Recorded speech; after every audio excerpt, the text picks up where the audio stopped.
Hello and welcome to Believers Fellowship Bible Time. Today we're continuing in the book of Numbers and we're going to be looking at chapter 3. But maybe instead of calling it Numbers, we should call it by its Hebrew title, In the Wilderness, because that's where it happens and that's a better description of what the book is all about rather than Numbers. Numbers isn't really the big part of the book. But anyways, that just reminds me of a problem that I think that we have. I think many Christians, they really don't know how to read the Bible. In fact, if somebody was to read through a book of the Bible and then you were to talk to them afterwards and say, well, okay, so what's that book about? They would say, well, I really liked this section and I found those verses helpful, but that's not answering the question. They haven't understood the book the way God gave it. The book was written by somebody to somebody, and it had a purpose to it, and it had a flow to it, and every section of the book contributed to the whole, and it's only really even understood in the context of the whole. Most Christians don't read the Bible that way. They don't see it that way. In fact, a number of years ago, many years ago, we were attending a church, and the pastor did a series of sermons called Nuggets from Numbers. So he wasn't going to deal with everything in the book of Numbers. He was just going to talk about the nuggets. And I think that's how most people think about books of the Bible. They think about the things that they consider nuggets, rather than seeking to understand what is God saying here, why is this written, and understanding it that way. I mean, you have to go back to the fact that the book of Numbers was written by Moses to the people of Israel. And it had a purpose. It was to teach them about God's faithfulness to them and to show them their unfaithfulness to Him and to provide a warning. And that's kind of the timeless principle that comes out of the book of Numbers, is that it's a warning. 1 Corinthians 10, Hebrews 3 and 4 use the book of Numbers as a warning for people who are unfaithful to the Lord. And then you can get to the application to your own life. But you have to really understand, what is the book talking about? What is it all about? And that's what I want to try to help you do as we go through the book of Numbers and the other books that we'll be going through together.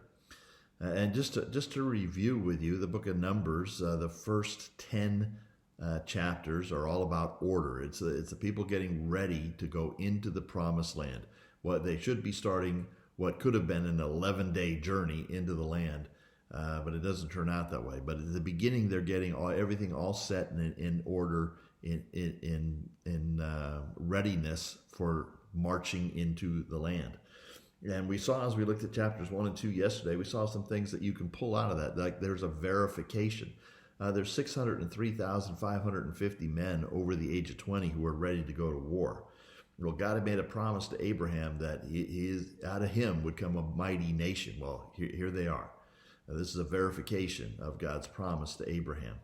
We also saw its identification. I mean, he's numbering all these people. He's naming the heads of every tribe.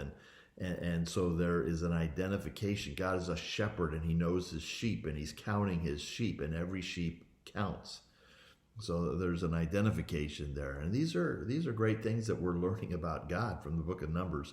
And there's organization. God isn't into this kind of spontaneous, however the Spirit makes me feel kind of Christianity that is so popular. No, he's organized, and there's things to be done, and they're to be done in the right way.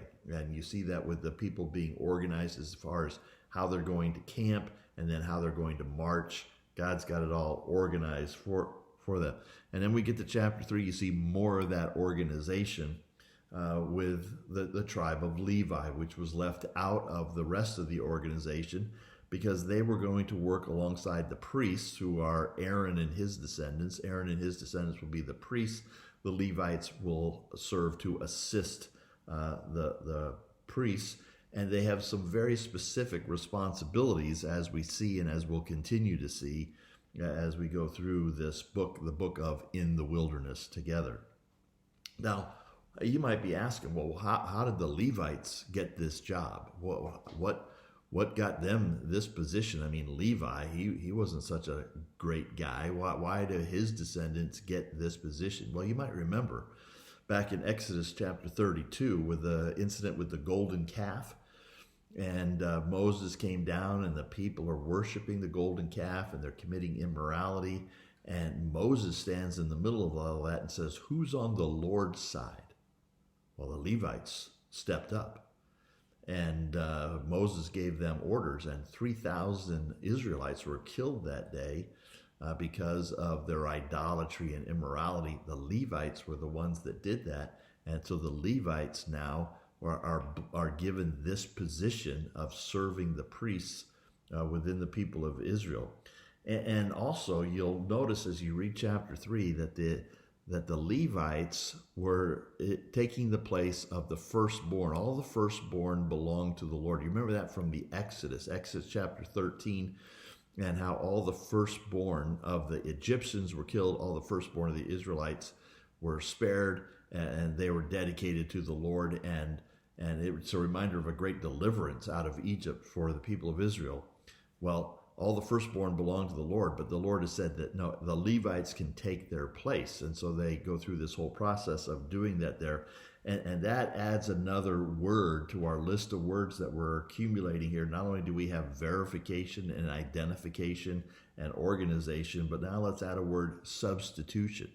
Now, here's a very important word that's used throughout the Bible. Here's the idea of a substitute. These Levites are going to step in and be the substitutes for the firstborn of Israel. So substitution, that's a very important principle throughout the scripture.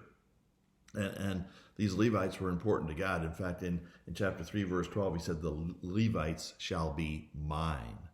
Yeah, because they're the substitutes for the firstborn, which were to be given to the Lord. So there's an important word there that you have, the substitution. You see the Levites being the substitutes for the firstborn.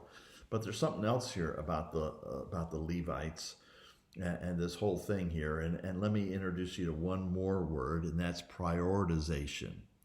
Did you notice where the tabernacle was located in the camping scheme? It's right in the middle. And the Levites and the priests, they camp right around the tabernacle. And the tabernacle is where God met with the people. The tabernacle is where the people worshiped God. The tabernacle is where the sacrifices were made. And it's right at the center of the camp. That's not by accident. That's making a statement that here right at the center is the most important thing. This is the priority. And the priests and the Levites had great responsibilities related to the tabernacle and the ministry of God to the people. And this was a serious responsibility. I mean, there are a number of statements. Let me just read some of them to you. In chapter 1, go back to chapter 1, verse 51. It says, "When the tabernacle is set out, the Levite shall take it down, and when the tabernacle is to be pitched, the Levite shall set it up. And if any outsider comes near, he shall be put to death." That sounds pretty serious. Verse 53 there says, "But the Levites shall camp around the tabernacle of the testimony." The testimony, that's the 10 commandments. Those are the 2 plates, the 2 tablets there with the 10 words, 10 commandments on it. They shall camp around the tabernacle of the testimony, so that there may be no wrath on the congregation of the people of Israel. And the Levite shall keep guard over the tabernacle of the testimony. Now, this is a serious thing. It's right at the center. The Levites camp around it. They got big time responsibilities. Anybody that comes in outside of the Levites, of the priests, they are to be put to death. That's how serious this is. If you look over at chapter 3, verse 10, you might have noticed this in today's readings. It says in verse 10, "And you shall put Aaron and his sons, you shall appoint Aaron and his sons, and they shall guard their priesthood. But if an outsider comes near, he shall be put to death." This is serious stuff to the Lord. It needs to be serious to us. Verse 38, "Those who were to camp before the tabernacle on the east, before the tent of meeting, toward the sunrise, were Moses and Aaron and his sons, guarding the sanctuary itself to protect the people of Israel. And any outsider who came near was to be put to death." That's why we're using the word prioritization. Tabernacle's right at the middle, and this is a big deal. This is serious. Don't mess around with this. And people who do are going to be put to death. I'm concerned that during this time of the coronavirus and our schedules are all messed up and we're thinking about 100 other things, that we might get moved away from the prioritization of God and His Word and worshiping Him and praying to Him. And I want to encourage you to fight against that. To make this the priority in your life at this time, and in fact to even use whatever extra time you might have now because of other things that you can't do. Use that time to strengthen yourself in the Word and prayer. Guard that time, increase that time, strengthen that time. And one really practical way I want to encourage you to do that is right down below here on this YouTube that video that you're watching, or right below here on the daily Bible reading where you're watching this video. Leave a comment, say something.